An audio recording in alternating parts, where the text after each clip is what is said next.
Um, and that brings us on to something very different. Yes. So we said last week that Marvel might be abandoning the TV show for Plus, We did. and instead they might be moving to just specials. Mm-hmm. And we got an idea of what these specials might look like last Friday. We got our first special With Werewolf by Night. It was very different. Interesting. Oh, it was very different. It was creative. And whether you like the special or not, I think we need to appreciate the fact that Marvel are trying things. Yeah, and I think we talked about it a little bit when it first was teased with the trailer. I think it was like San Diego Comic-Con, right? And I was like, we were like, oh, this being black and white, this feels very like, in a way, old school horror. Yeah, like classic film horror, black and white, sort of like that vibe, which made it feel like a very not in a bad way, but like a very artsy sort of like creative piece rather than like typical MCU film. Yeah, well, in a world where every single person has access to filming video essentially in full color, to make a conscious decision to limit yourself to black and white, is an art decision, which is why I think it inherently felt so artsy. Yeah, and also the fact that they very much lent into old school horror style and those like classic black and white horrors that we know of, and played that into things. So it was very conscious that they were going for a certain style with this special, and I appreciate it. Like, it's very much far away from the typical MCU, but I enjoyed having something completely new and like visual style wise. I do have to say, the entire special felt like, you know, the meme from, I think it's Wreck-It Ralph. It's like, just because you're a bad guy doesn't mean you're a bad guy. Yeah. It had that kind of feel, which I don't hate. I do think historically there are some issues with the way monsters have been portrayed and the fact that they've taken on characteristics at different times of marginalized groups. Yeah.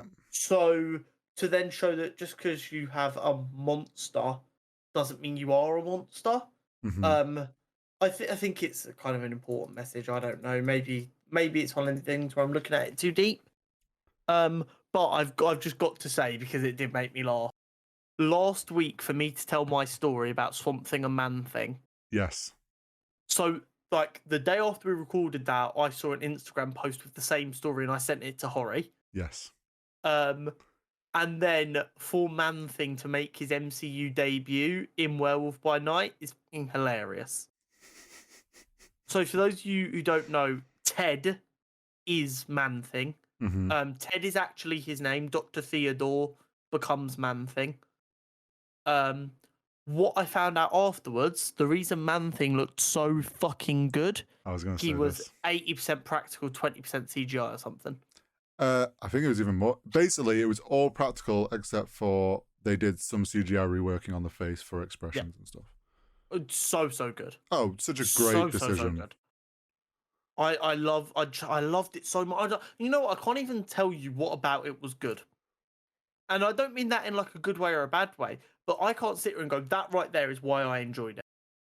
I just sat there, I consumed it, and I was like, you know what? That was fun. It was nice. It was different. Yes. Thank you.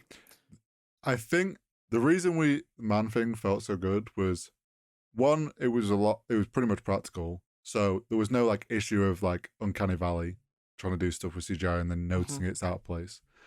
But then the bits of stuff they did with CGI for expression and really sold the character and the interaction with the character made him way more enjoyable to watch, because you got to see that kind of like emotional interaction that then drew you into his character. Did anyone else think he was very cute? Oh yeah. I sat there, I was like, why is he so cute though? And Jenna was sat there watching him. It's like, he is really cute. It's just the mannerisms that they gave him and the way that like they portrayed his mannerisms. Big teddy bear kind of vibe. Yeah, it was literally like he's like angry and she just says Ted, and his whole expression then goes, oh, yeah, like everything relaxes, and it's those things that like really help sell the character. Yeah, very human. Yes. I loved, by the way, the decision to have the bloodstone be the only thing that had color, as well as Man-Thing's eyes. Creative decision to that was very much very, very well done. Yeah, because it makes it like hold more power and weight to the object. Yeah, I think that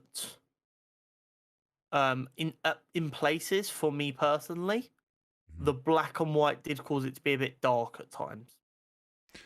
Yeah, unfortunately, it happens. Yeah, I think they did a very good job of limiting how often that happened, but there was still a couple of times it happened. I think one of the nitpickiest people I know for like my brightness of shows and stuff. I don't know why it's one of these things that I really struggle to look past. You'd have hated House of Dragons the other week. Oh, yeah, I heard. Slight just detail, but I watched it in the dark. On a tangent. I watched it on my screen with my blind pretty much closed. My room was fairly dark, so it didn't cause any problems to me. I can see why people had issues if there was any sort of light in the room. It would have made it hard. But yeah, glare is the worst thing ever. It's one of those issues where, in the right setting, perfectly fine those scenes, but in a general like living room, bedroom on your TV, where it's not like cinema all dark, like you can run into those issues where like scenes look too dark. Yeah, but for the most part, bearing in mind black and white does exacerbate them issues. I think they did a very good job. Yeah, I agree. I also think the kind of supernatural world they were exploring in this is a good sign for what we can expect from Blade and Ghost Rider when we do eventually get them. Yeah. I know the Blade production is having issues, which we'll talk about in a minute, but if they can get this part of the world right, and don't get me wrong, it won't be in this style every time. No.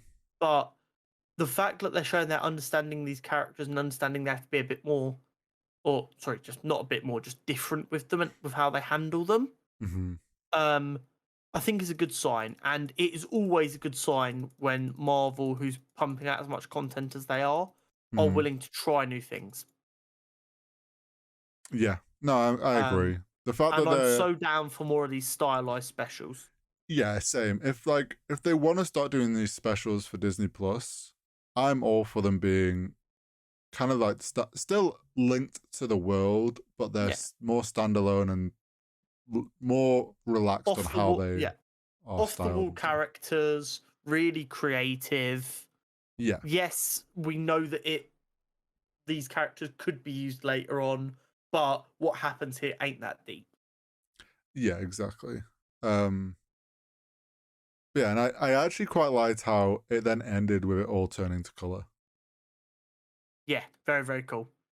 And then finding out that she had a red jacket on the whole time really changed my perception of the entire thing as I'd seen it. Yeah, I'd assumed she was in a black leather jacket.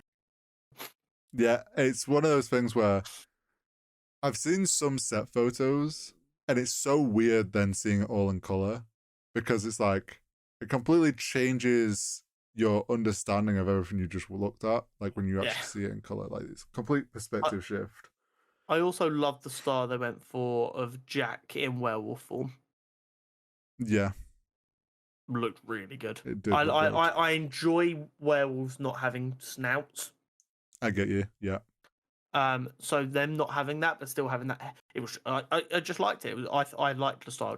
I like how they got around not trying to CGI transform him, because that would have been a pain. One, to get to look good, and two, budget wise, they just were like, oh, we'll do it from what we'll just show what everyone's seeing. It was a really fucking cool scene as well. Oh yeah, because the flashing light and the shadows made you. Because Jenna is like, she does not do horror films. She doesn't do scary at all. Okay. So I was like, this could be a bit creepy.